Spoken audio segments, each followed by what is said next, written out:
Assalamualaikum warahmatullahi wabarakatuh. Selamat pagi anak solih solihah kelas 4. Alhamdulillahirrabbilalamin.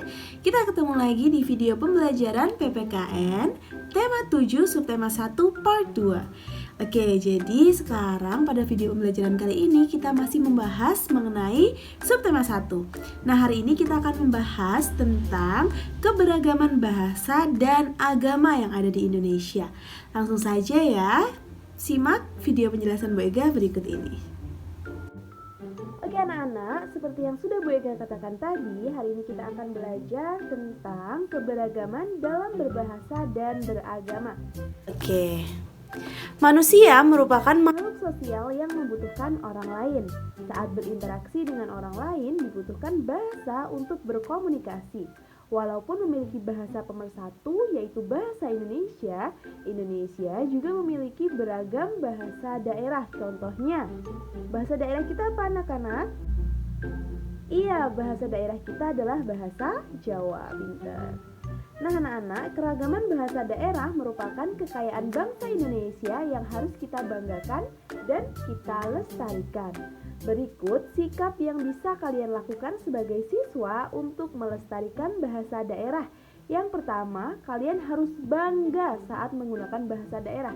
Jadi ketika kalian berbicara dengan bahasa Jawa, kalian harus bangga ya.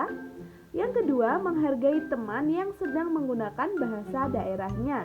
Yang ketiga, mau mempelajari bahasa daerah lain. Dan yang keempat, tidak menghina bahasa daerah lain. Ya, tidak hanya bahasa, kita juga tidak boleh menghina orang lain dalam hal apapun. Oke? Nah, selanjutnya kita akan mempelajari tentang keragaman agama dan kebebasan beragama. Anak-anak, kita sudah tahu ya agama yang diakui secara resmi di Indonesia. Pada tema kemarin, pada tema 6 kita sudah mempelajari ada 6 agama yang diakui di Indonesia. 6 agama tersebut ada Islam, Katolik, Kristen, Hindu, Buddha, dan Konghucu. Nah, anak-anak pemeluk agama memiliki hak untuk memeluk agamanya masing-masing dan setiap agama memiliki cara ibadah, kitab suci, dan tempat ibadah yang berbeda-beda. Anak-anak, kalian wajib menghafalkan ini ya, kalian harus paham. Makanya sekarang ayo kita mengenal keragaman agama yang ada di Indonesia. Ya, kita coba mengenal agama-agama yang diakui di Indonesia. Yang pertama adalah agama Islam, agama kita semua. Nah, kitab agama Islam adalah Al-Quran dan tempat ibadah agama Islam adalah masjid. Hari-hari besar keagamaan Islam antara lain adalah Isra Mi'raj, Idul Fitri, Idul Adha, Tahun Baru Hijriah, dan Maulid Nabi Muhammad SAW. Agama yang selanjutnya adalah agama Konghucu. Kitab agama Konghucu ada Wujing, Sishu, Shojing, serta tempat ibadahnya adalah kelenteng. Jadi kitab agama Konghucu ini tidak hanya satu ya anak-anak, tapi ada 3, yaitu ada Wujing, Sishu, dan Shojing. Nah anak-anak, hari besar keagamaan Konghucu antara lain adalah Imlek, Cap Gomeh, dan wafat Nabi Konghucu. Di Magelang ada ya kelenteng di sebelah pecinan, di sebelah alun-alun itu. Oke, selanjutnya adalah agama Buddha. Anak-anak, kitab agama Buddha adalah kitab Tripitaka. Dihafalkan, diingat-ingat.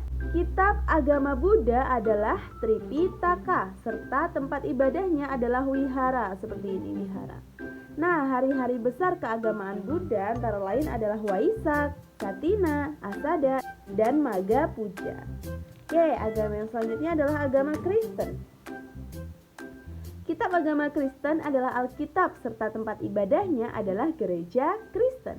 Hari-hari besar keagamaan Kristen antara lain adalah Paskah, kenaikan Isa Al-Masih, dan Natal. Agama yang selanjutnya adalah Hindu. Kitab agama Hindu adalah kitab Weda, serta tempat ibadahnya adalah Pura. Anak-anak, hari-hari besar keagamaan Hindu antara lain adalah Nyepi, Galungan, Kuningan, Saraswati, Pagerwesi, dan Siwaratri. Anak-anak jangan sampai keliru ya, jangan sampai tertukar antara hari-hari besar keagamaan Hindu dan keagamaan Buddha. Oke, nah terus diingat-ingat juga bahwa kitab agama Hindu adalah kitab Weda. Nah, selanjutnya adalah agama Katolik. Sama dengan agama Kristen, kitab agama Katolik adalah Alkitab atau kitab suci serta tempat ibadahnya adalah gereja Katolik. Hari-hari besar keagamaan Katolik antara lain adalah Paskah, kenaikan Isa Al-Masih, dan Natal. Nah, itu tadi adalah keberagaman agama yang diakui di Indonesia ya. Kalian harus hafal tentang kitab agamanya apa aja, terus tempat ibadahnya di mana aja, dan hari-hari besar di setiap keagamaan itu ada apa aja. Kalian wajib menghafalkan. Nah, anak-anak, nih di sini ada sikap baik terhadap pemeluk agama lain. Kita harus selalu bersikap baik, tidak hanya kepada teman kita, tidak hanya kepada orang-orang yang seagama dengan kita, tapi terhadap siapapun, terhadap pemeluk agama lain juga kita harus bersikap baik. Nah, gimana sih sikap baik yang harus kita lakukan? Yang pertama, kita bisa mengingatkan orang lain untuk beribadah. Contohnya, mempersilakan teman yang beragama Islam untuk melaksanakan sholat Jumat. Yang kedua, kita juga bisa menjaga ketenangan saat orang lain beribadah. Contohnya, tidak bermain di sekitar rumah ibadah ketika ada ibadah. Yang ketiga, menghormati pilihan agama lain. Contohnya, tidak memaksa teman yang beragama lain untuk mengikuti ajaran agama kita. Misalnya, kalian punya teman yang agamanya Kristen. Nah, di agama Kristen itu tidak diajarkan untuk sholat. Kita tidak boleh memaksa teman kita untuk ayo sholat gitu. Kita tidak boleh ya. Oke, selanjutnya adalah menghormati tempat ibadah agama lain. Contohnya, tidak mencoret-coret dinding tempat ibadah. Dan yang kelima adalah menghormati upacara keagamaan yang dilakukan agama lain. Contohnya, kita tidak boleh mengambil makanan persembahan atau memadamkan dupa.